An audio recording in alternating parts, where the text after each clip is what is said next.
आज की कहानी एक ऐसे शिप की है जिसने ना जाने कितने लोगों की जान ली। मार्च 1907 की बात है। एक रशियन शिप जिसका नाम पेरियर था, उसे हांगकांग से कैलिफोर्निया तक का सफर करना था और इस शिप के दो क्रू मेंबर सबसे पुराने थे। पहला था इस शिप का कैप्टन जिसका नाम था काविस्की और दूसरा था सेलर नेल्स नेल्सन। और साथ ही ये दोनों ही वो शख्स थे जिसको इस शिप के एक रहस्य के बारे में पता था। जिस दिन वो घटना घटी जो मैं अभी आगे बताने वाला हूँ, उस दिन ये शिप होनोलुलु हवाई में था और ऑलमोस्ट अपनी डेस्टिनेशन में पहुंचने वाला था। शाम का वक्त था और आज नेल्स को शिप की देखरेख करने का काम सौंपा गया था। जहां बाकी सेलर्स का क्रू अपने इस मोमेंट को एंजॉय कर रहा था कि आखिर फाइनली वो अपनी डेस्टिनेशन में पहुंचने वाले हैं, तो वहीं नेल्स एक जगह कोने में खड़ा हो प्रार्थना कर रहा था कि वो घटना दोबारा ना घटे। जैसा मैंने शुरू में ही बताया था कि नेल्स और कैप्टन ही वो शख्स है जो अभी तक शिप से जुड़े हुए थे, कि बाकी जितना भी क्रू है वो या तो इसको छोड़ के जा चुका है या वो ऑलरेडी ही मर चुका है। और जितने भी ये लोग बाकी लोग क्रू में है वो सब के सब नए हैं जिन्होंने इस शिप को ज्वाइन करा है और उनको इस शिप के रहस्य के बारे में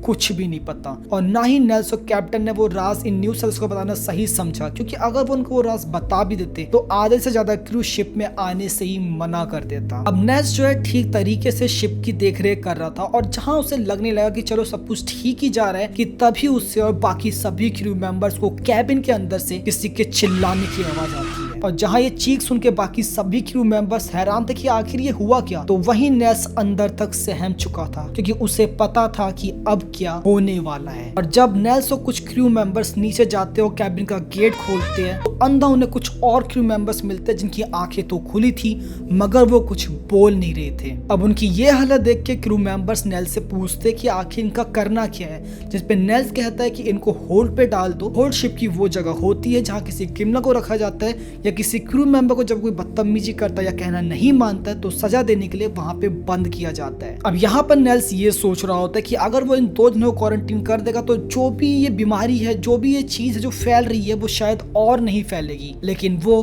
गलत था, क्योंकि जैसे ही वो उन दोनों को क्वारंटीन करता है और होल्ड में बंद कर देता है, ठीक तभी पूरे शिप में हर कोई चिल्लाने लगता है। और जैसे ही नेल्स वापस ऊपर शिप में आता है तो देखता है कि सारे के सारे क्रू मेंबर चिल्ला रहे हैं, चीख रहे हैं और सिर्फ नेल्स ही इकलौता शख्स बचा था जो अभी तक नहीं चिल्ला रहा था। अब नेल्स जो है वो सोच ही रहा होता है कि आखिर मैं क्या कर सकता हूँ, कि तभी उसको भी अंदर से कुछ अजीब सा लगने लगता है, जैसे मान लो कोई उसके शरीर के अंदर घुस चुका है और उसके दिल को नीचे की तरफ खींच रहा है।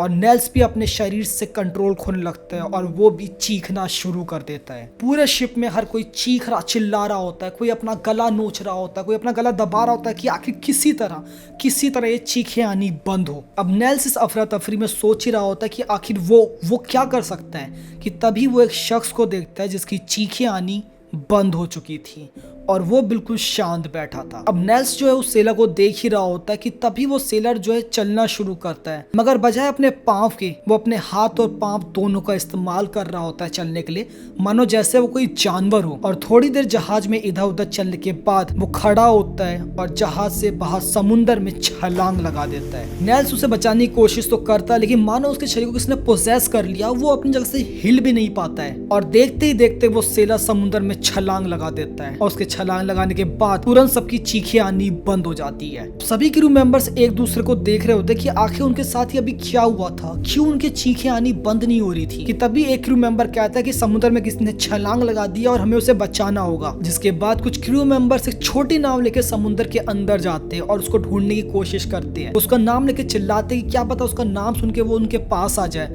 लेकिन उन्हें कोई भी रिस्पॉन्स नहीं मिलता। और थोड़ी देर में थक हार के वो वापस ऊपर शिप में आ जाते हैं। जिसके बाद सभी क्रू मेंबर्स इकट्ठा होकर नेल्स और कैप्टन के पास जाते हैं, क्योंकि ये वो दो शख्स थे जो शिप में सबसे पुराने थे और उनके सारे सवालों का जवाब सिर्फ यही दो जने दे सकते थे। और क्योंकि नेल्स और कैप्टन के पास कोई और दूसरा ऑप्शन नहीं था, इसलिए वो उन सभी को उस शिप का रहस्य बताते हैं, जिसे सुन सभी क्रू मेंबर्स की रूह कांप जाती है और वो बस एक प्रार्थना करते हैं कि बस एक बार वो किसी तरह एक बार जमीन किनारे पहुंच जाए। और ये भी दुआ करते कि बस किसी तरह ये घटना दोबारा ना दोहराए। लेकिन उनकी किसी भी प्रार्थना का कोई असर नहीं होता और लगातार 4 दिन तक ये घटना घटती रहती है, जिससे थक हार के और परेशान होकर शिप का कैप्टन फाइनली अपनी बंदूक उठाता है और खुद को गोली मार देता है। जाता है और फिर फाइनली जाके अप्रैल में ये शिप जो है वो कैलिफोर्निया पहुंच जाता है, जहां उसे शिप से सामान बाहर निकालना था। और अभी शिप जो है वो रिवर साइड में भी नहीं पहुंचा था कि 9 सेलर एक छोटी नाव चुरा के उस शिप से समुद्र में चले जाते हैं, क्योंकि उनको बस उस मनुष्य शिप से जितनी जल्दी हो सके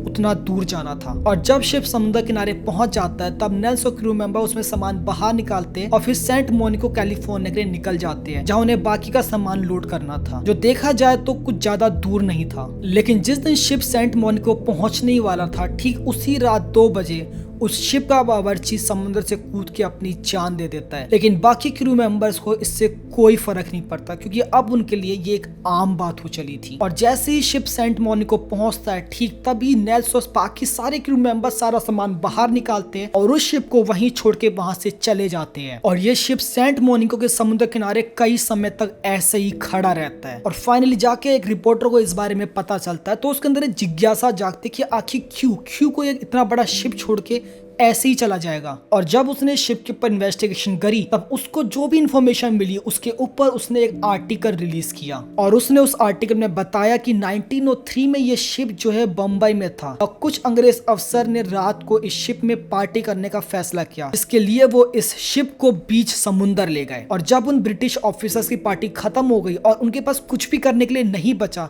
तब एक ब्रिटिश ऑफिसर ने अपनी बंदूक निकाली और एक सेलर को गोली मार दी बिना किसी वजह के, जिसके बाद से ये शिप जो है वो श्रापित माना जाता है, क्योंकि उसके बाद से जब भी ये शिप किसी सफर के लिए निकलता था तो इस शिप में जितने भी क्रू मेंबर्स होते थे अपने फाइनल डेस्टिनेशन पहुंचते इसमें आधे भी नहीं बचते थे। ऐसा माना जाता है कि उसी सेलर की आत्मा इन सभी क्रू मेंबर्स को पोजेस कर लेती है और इनका गला घोटती है, और जब तक कोई एक जना अपनी जान नहीं देता समुद्र से कूद के या खुद को गोली मार के, तब तक वो उनका पीछा उस दिन के लिए नहीं छोड़ती है। और ऐसा भी बताया गया है कि इस शिप में आज तक टोटल 23 लोग मारे जा चुके हैं, इसमें से 3 तो शिप के कैप्टन थे जिन्होंने खुद को गोली मार दी और बाकी के 20 जनों ने समुद्र में कूद के अपनी जान दे दी। और जब उस दिन ये शिप सेंट मोनिका पहुंचा, उसके बाद से इस शिप को आज तक कभी भी दोबारा सफर के लिए नहीं निकाला गया।